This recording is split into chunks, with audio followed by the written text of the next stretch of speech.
Okay, good morning, everybody. I'll do a little update, I guess. I posted a bunch of those on Facebook and Twitter and all.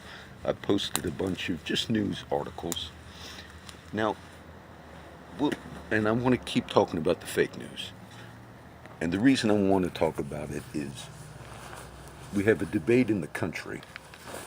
And last night I watched PBS News, as well as all the other news sites and news shows, parts of them. PBS News, all the things that are going on. They had time to sit down for maybe 15 minutes out of their hour show, and they just talked to sincere citizens. Both, most of them, I guess you could say, were Democrats or liberals, but they had a few, possibly, Republicans. They said they were, and a black woman and maybe a Hispanic man, different ones, and it was a conversation. But the conversation was about President Trump. Fine. In the conversation, the black woman, she was mad at one point, and she just called him Donald Trump as a racist. Then the other person, they spoke about, and I understand and I wasn't mad at that black woman. I understand the reasoning. I won't do it all. But then you had like a progressive or a liberal man, and he knew he was going to be on PBS. So then he talked about the Weimar Republic. I guess he wanted to pretend he was educated. But the Weimar Republic was the economic governmental system, I guess, right before the rise of Hitler. Okay? So the conversation was about Hitler, and they also openly said that Trump was also, he was leading the rise of white nationalism in the country. Not just that certain people like David Duke and others might support him, but he's kind of Trump's purpose, basically, some said, was to lead to the rise of like an Aryan race. Now, I understand that there are sincere liberal people who hold views like that, but this was the conversation on a national news show when there's real legitimate news that you could cover. And then I left PBS on, did some of my work. The next thing, I did not watch it, but I heard it, was a special on Hitler and the rise of Hitler. Okay.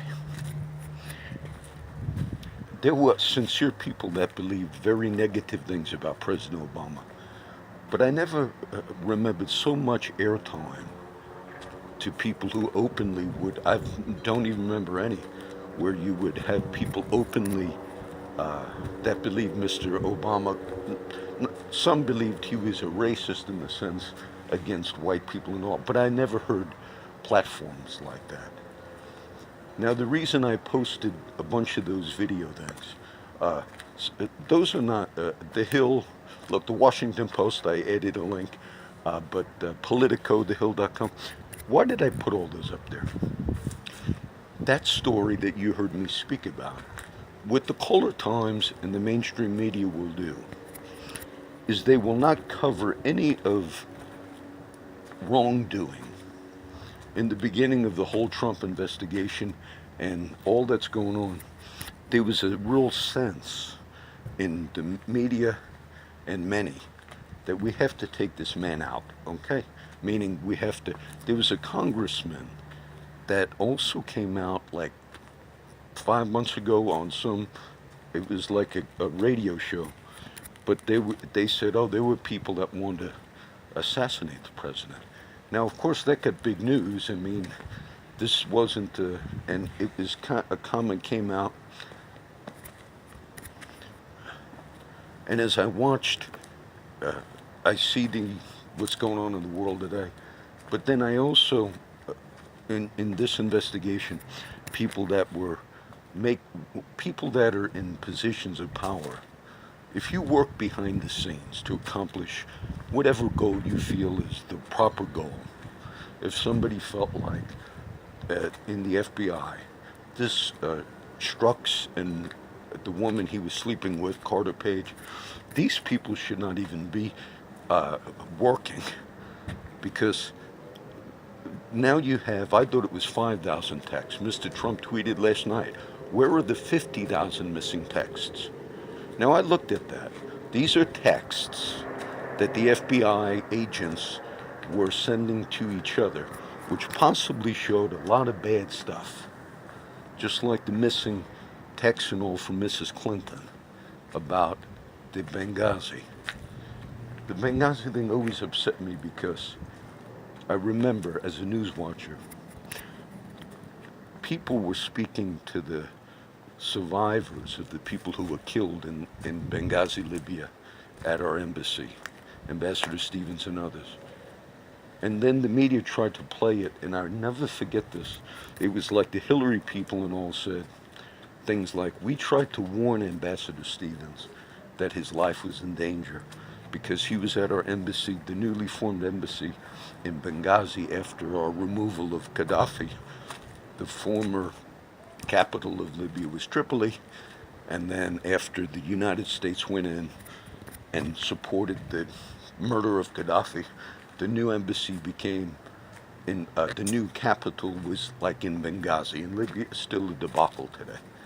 But either way, we opened a new embassy there, and the ambassador that went there, a good man by the name of Ambassador Stevens, and then during the Benghazi scandal basically was our men were killed. They were killed. There were security forces that we hired to protect the embassy, but part of these forces were kind of like part of the terrorists. It was a disaster. But this is when Obama was running for his second term. And they were promoting Libya as one of the greatest,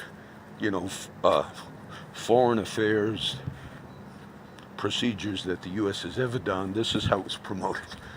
Because they wanted to say, look how Obama is so much better than previous presidents. But then when Stevens died and there were other people who died there were questions because Mr. Stevens and his crew at the embassy, the U.S. citizens, they were requesting and they were sending messages. This came out later. They said, look, we're going to get basically killed over here. They're scoping out our embassy and so forth. Now, all of this was kind of hidden.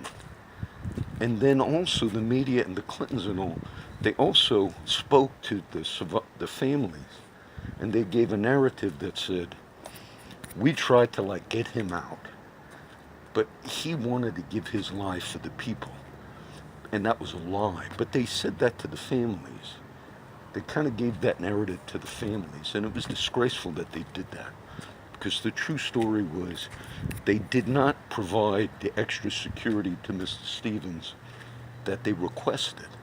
And their own texts between each other were, they're scoping out our embassy and we're going to get killed, and they did. And the reason was more than likely for political reasons. And then the whole media played into that. That's what was so disgraceful. We live, and how does the media, there was a woman, and look, this just came to my mind. There's a woman, we live in a time now where sexual assault and all these things have been much more prominent because of the Hollywood scandals, as well as the things that took place in government and certain senators and our own Congressman, Blake Farenthold, who's not going to run, and our media is still trying. But there was a woman. And the media, till this day, they kind of referred to her as a slut, as trailer trash, as she made it happen. Her name was Juanita Broaddrick. And Juanita Broaddrick was one of the many women who claimed that Mr. Clinton, President Clinton, before being president, had sexually assaulted them. But Juanita Broaddrick's story was backed up by other people at the time. When a woman claimed sexual assault or whatever, did she tell other people? She also was bruised. During the assault, she claims that Mr. Clinton raped her and then bruised her. Now, later on, throughout the years, the media mocked this lady and referred to her in the terms that, till this day, you say there was enough legitimacy to her story, more than many of the other accusations in last year. But even till this day, the media continued to mock people like that because it was on another political side of the aisle. And that's what tells me that anybody that thinks that the media somehow is serving a role of good in this country, liberal-minded people, how could you put your trust in a corporate media? That's all I would ask. How could you even trust a corporate media that has bias like that? So the reason I gave these, posted the various articles that it just said they'll be linked to the teaching thing tomorrow, was because there's enough that came out that everyone should be concerned about, but the media will not only not, the mainstream media will not only not be concerned about any of that, they would do all they could to disparage anybody who wants to shine light on any wrongdoing. We have some tragic cases right now going on in our city in the sense of trials and all. But if you found out that there were people behind the scenes that were related maybe to other people that are being tried for murder, and that behind the scenes they said, well, we're going to have to do what we can to get our friend off. And if these were people that were within the DA's office and all, that would be problematic. Because you got to make sure there's not any bias when you have a position of whether you're FBI. I'm sure Mr. Strux and his mistress, Carter Page, I'm sure they didn't realize they sent text to each other right after the election of Trump. They talked about meeting, which they had meetings like clandestine meetings. That's called secret society. Some of these FBI people probably felt that they had to use whatever their power was to remove Mr. Trump from office, because this was how a lot of sincere people felt. Mr. Beck, Glenn Beck, he had somebody on his program last year, and the person said openly that if Trump got elected, this a year and a half ago now, before Mr. Trump got in office, and Glenn Beck had somebody on his show that basically said, if Trump gets elected, this is before the election, will there be some type of a patriot that will assassinate Mr. Trump? Now, they took Glenn Beck's show off the air for like a week because of that statement. But that was what people, that was how people were thinking at that time. That it would be like somebody, assassinating a Hitler. Talked about Dietrich Bonhoeffer, the famous Christian martyr, a few weeks ago, who was martyred in Germany, went back to Germany, great Christian, because he was complicit in a plot to assassinate Hitler. But you had people in this country thinking along those lines, like we have to do something for the, and so these FBI people and all, this is probably how they were thinking. They had these thoughts, and then after the election of Trump, they began having meetings, secret society, if you will, where people would not be able to retrieve their texts and all. So and it was interesting because maybe their texts, like the Hillary thing, maybe they said some really bad things. And so Trump tweeted last night, where are the 50,000 missing texts? I thought there were 5,000. I guess I was wrong. And you know what the explanation, and I read the articles, they said, well, the Samsung, I'm on a Samsung phone, they said the Samsung phones, somehow, accidentally, we didn't have them where they could retrieve the text. And the few Republicans now that are seriously looking into these problems, they had a few questions. DOJ is now investigating. And the few questions showed you these men are not just political hacks for Trump. They said, okay, one of the things we want you to answer, FBI, how many other agents' phones also you had texts missing? Give us the record. If you had all these so-called texts missing because of misfunction on the Samsung phones, how many other agents in your department? And if they lied, which I think they did, I think they deleted, they covered up. These are people that should be investigating, go to prison if these things are true. Now they're in a scramble today, having to delete these other texts from other phones or whatever, if they're all manipulating. And so what the media does, whether it's what they do is they play a manipulated game. There was a serious, there have been some serious cases, and what the media will do, the mainstream media, they might come out in a week or so, the Color Times, all the others, and what they'll do is they'll say, there's a right-wing conspiracy. That's how they play some of these things off. The rape of Juanita Broaddrick was a so-called right-wing conspiracy. And it was not only that, but they mocked the woman. They called her a slut, a hooker. She also had a bruise on her when she accuses Mr. Clinton of rape.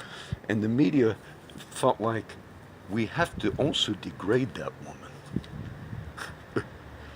That's why they are such a joke, the media. Now, they might come out in the next week or two and say, look at this right-wing conspiracy. You know, whether you're Mr. Strokes, you FBI guys, you're no different than anybody else in the public. When I made that video yesterday, and then I took my walk, I left my phone in the car and took my walk, which people know where I walk. A lot of people beep the horn when I'm walking. And then there was a cop car that passed me up and stopped at a stop sign in front of me, which was fine. And I noticed there was a vehicle that it was his turn to go, but he just waited at the stop sign. Fine. And then he pulled into a parking lot.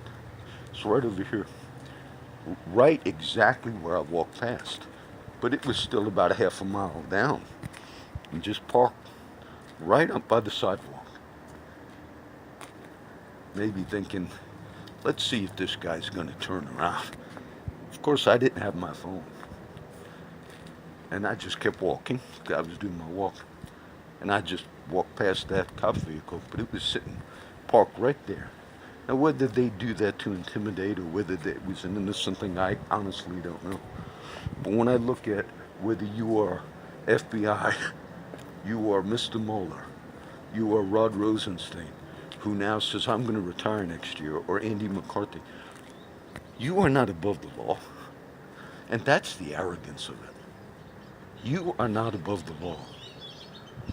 And if you have Congress who are representatives of people, the way our government works, and whether you are a Democrat, you are a Republican, I don't care, and then that Congress says, we want to look at some things, and you have the gall and arrogance.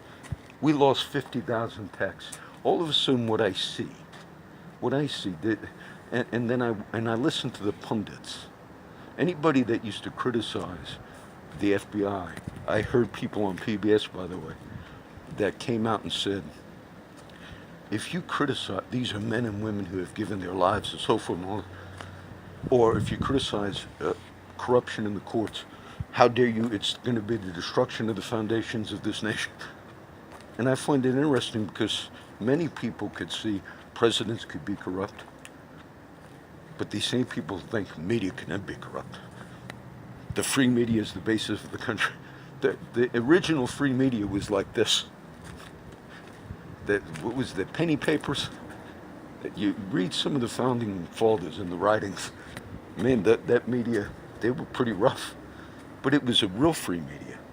And you have people today, Mr. Flake, Jeff Flake, who said attacks on the media are going to be like Stalinist tactics.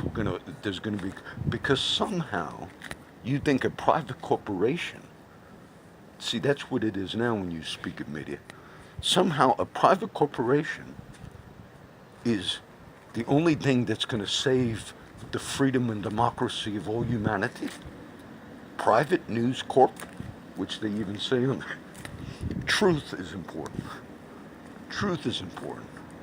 When the media mocks a woman who had credible claims of rape by later a president who had somewhat of a history of those things, and till this day they mock that woman, and you believe that particular media is the foundation of freedom and a free society. You yourselves are Stalinists when you play all these games. The truth about all of the investigation at this stage, there's so many Trump haters, I get it. But if you're sitting around and you're an FBI agent and you're having an affair with someone else in your office, which in itself, you should, because of the day we live in, no, you shouldn't be having sexual affairs with other people that you're working with, whether you're colleagues or you're over them. No, we have laws even against teachers that are having affairs with students, even if the students are adults. We still have laws against that because of the environment. But I saw enough, and then the 50,000, quote, missing texts. I saw enough that tells me no one is above corruption. A president, a former president, his former attorneys general, both Holder, Lynch, no one is above corruption. And when you use these types of things in your political games, Mr. Mueller's history, just besides everything else, he had somewhat of like a connection with Mr. Comey and others. I wonder if they had talks among themselves and said, look, we're going to have to do something to get this guy out of here. Because supposedly James Comey, the former FBI guy, is going to teach an ethics course. And he admitted before Congress that he broke the law by leaking notes to a friend of his that would get to the New York Times to start an investigation. And the media has people thinking, I seen them lie last night, just caught 5 minutes of the NBC or ABC. Right away it said, this is what they said, and they know they lied. They cannot help themselves. But they were talking about William Sessions, and this is what they said. They said, and Jeff Sessions was forced to step down from the Russia investigation. So now everybody watching that, even my good liberal friends, it showed you that Jeff Sessions wanted to stay on the Russia investigation, but they forced him, because he's the Attorney General, they forced him not to, because Sessions and Trump were trying to get in there. And everybody knows that's a lie. They know that's a lie. Because what happened was, when Jeff Sessions became Attorney General, he himself said, I'm going to recuse myself from anything that has to do with the Russia investigation and the Clinton stuff, because of statements Mr. Sessions made before Trump got elected. He was a supporter of Trump. Trump did not want Jeff Sessions to recuse himself from that. And he publicly, openly said it. And there was nothing wrong for Trump to say, I don't want my Attorney General to recuse himself. But Sessions got Trump mad. And Jeff Sessions said, I'm going to voluntarily remove myself. Now, anybody that watches news knows that. But in the midst of all this, the news came on and said, and don't forget, Jeff Sessions had to be forced to remove himself. Now, they know they're lying to you. They know they're lying to you when they do that, and I can give you a million instances of that. But they can't help themselves. They're an untrustworthy source.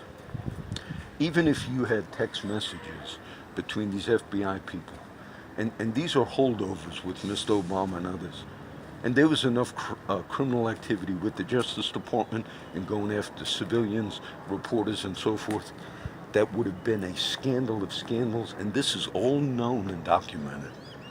And the media, they believe that their cause is a just cause, even when they lie and manipulate.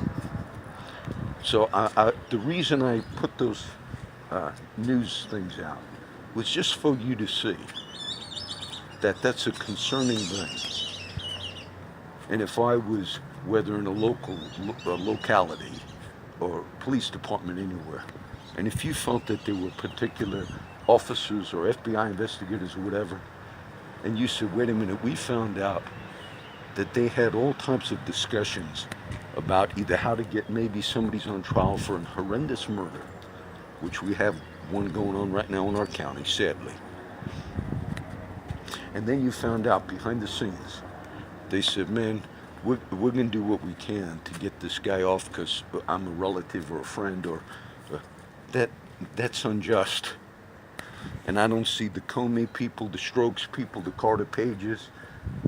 I don't even see how they can be on the job.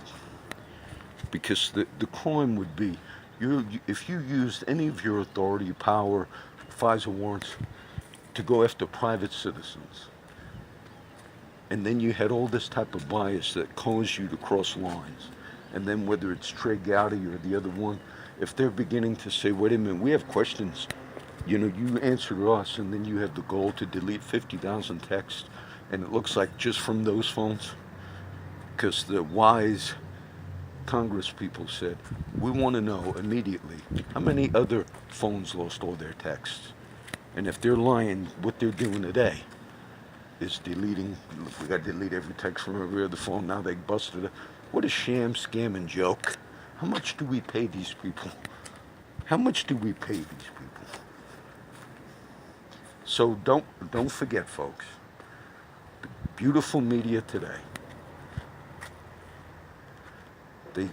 Till this very day, women that were sexually assaulted by Democratic leaders, till this day they mock those women. One was hit after the rape. They mock them. They mock them. They mock them, and then in the next second they say, we are the free media. You're the corporate media. You're the puppets, and you're so uninformed. You're so uninformed. You do a thing on the Weimar Republic, and then you do a whole thing about getting Trump's name in there. He's the leading up of a new Aryan nation of white supremacists. That was some of the views of the people on that news discussion. Then you do a PBS show on Hitler, the dangers of Hitler. All right. I believe, all right, we'll end it with that.